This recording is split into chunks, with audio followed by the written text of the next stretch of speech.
Imagine being a black teenager, walking to the store to buy candy for your little sister, only to be stopped, handcuffed, and humiliated for no reason. Now, imagine a cop who arrested you discovers your father is his boss, and the newly appointed black chief of police. What happens next will leave you speechless. This is the story of Marcus Evans, a young black teenager who faced injustice, but proved that the truth always comes out. The small town of Meadowbrook looked like it belonged on a postcard. Clean streets, friendly neighbors, and the occasional festival made it seem perfect. But for Marcus Evans, a 16-year-old black teenager, the town wasn't always welcoming. Beneath the surface, there were people who didn't see him for who he really was, a kind, hardworking kid who loved his family. Instead, they saw his skin color first. That morning, Marcus grabbed a few dollars from the kitchen counter and headed out to the corner store. His little sister, Mia, had begged him for her favorite gummy bears. It was a routine walk he had done 100 times, but today felt different. As Marcus, tall and lean with a proud afro, strolled down the street humming a tune, he noticed a police car creeping along behind him. He didn't turn around, he didn't want to give the officer a reason to stop him. But the car kept following him, its engine humming like a predator stalking its prey. "Hey, kid," barked the officer, his voice sharp and commanding. Marcus froze. He slowly turned to see Officer Derek Walters, a middle-aged white man with a reputation for being tough, rude, and, as many whispered, racist. "Yes, officer?" Marcus asked, his heart thumping. "You match the description of a suspect in a robbery," Derek said, his eyes narrowing. Marcus blinked, confused. "A robbery? I didn't do anything. I'm just going to the store." Derek's expression darkened. "Empty your pockets?" Marcus hesitated. He didn't want trouble. He reached into his jeans and pulled out a crumpled $5 bill, a pack of gum, and his phone. "That's all I have," Marcus said quietly. But Derek wasn't convinced. Without warning, he grabbed Marcus's arm and twisted it behind his back. "Turn around," he ordered. "Wait. What are you doing?" "I didn't do anything," Marcus shouted, panic rising in his chest. Derek slapped handcuffs on Marcus's wrists. "You people always say that," he muttered under his breath. By now, neighbors were gathering on their porches, watching in shock. Marcus's neighbor, Mrs. Robinson, a sweet old lady who had known him since he was a toddler, stepped forward. "Officer, you've made a mistake. That boy didn't rob anyone. He's just going to the store." But Derek didn't listen. He shoved Marcus into the back of his squad car, slamming the door. Marcus sat there, his wrists aching, his face burning with humiliation. He had done nothing wrong, yet here he was, treated like a criminal. He couldn't help but think, this wouldn't be happening if I weren't black. At the police station, Derek dragged Marcus into a small, cold room.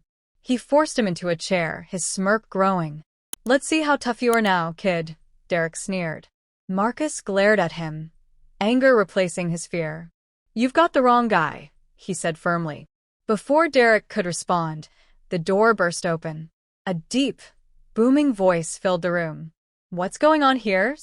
Marcus turned and felt a wave of relief. Standing in the doorway was his father, Leonard Evans, the newly appointed chief of police. Leonard was tall and commanding, his deep brown skin glowing under the fluorescent lights. His sharp eyes scanned the room, landing on his son, his only son, handcuffed and helpless. "Dad!" Marcus exclaimed. Derek's face went pale. "See, Chief Evans, I didn't know." Leonard raised a hand to silence him. His voice was icy and controlled. "You didn't know this was my son? Why would that matter? Did you have a valid reason to arrest him?" Derek stammered, his confidence crumbling. He matched the description of a suspect. "Let me see the evidence," Leonard snapped. Derek looked like a deer caught in headlights. He fumbled for words but had none. Leonard leaned closer, his gaze piercing. "Uncuff him." "Now?" Derek hurried to remove the cuffs, his hands trembling. Marcus stood, rubbing his wrists. Leonard placed a protective arm around his son's shoulders. "Are you okay?" he asked softly. Marcus nodded, though his voice was shaky. "Yeah, Dad." "I'm okay now." Leonard wasn't done. He demanded to see Derek's body camera footage. What he saw made his blood boil. The video showed Derek tailing Marcus, stopping him without cause and making racist remarks. It was undeniable proof of Derek's prejudice. The next day, Leonard called an emergency meeting at the police department. Officers filled the room, whispering nervously. Leonard walked in, his face stern. He played the footage for everyone to see. "This behavior is unacceptable," Leonard said, his voice steady but full of anger.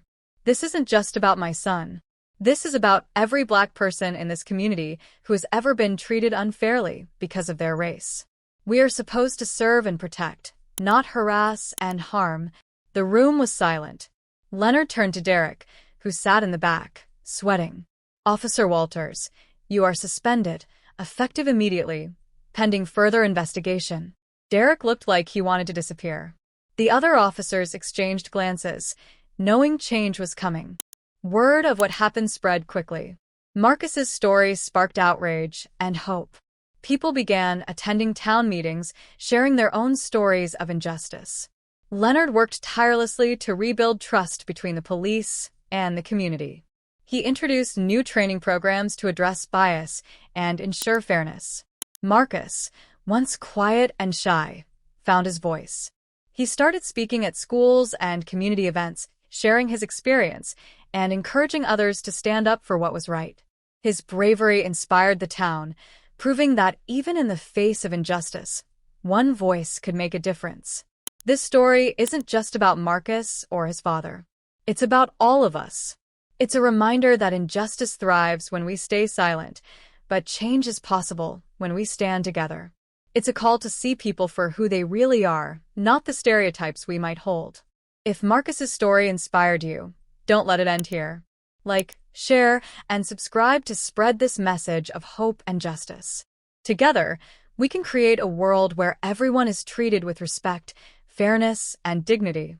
Let's be the change we wish to see.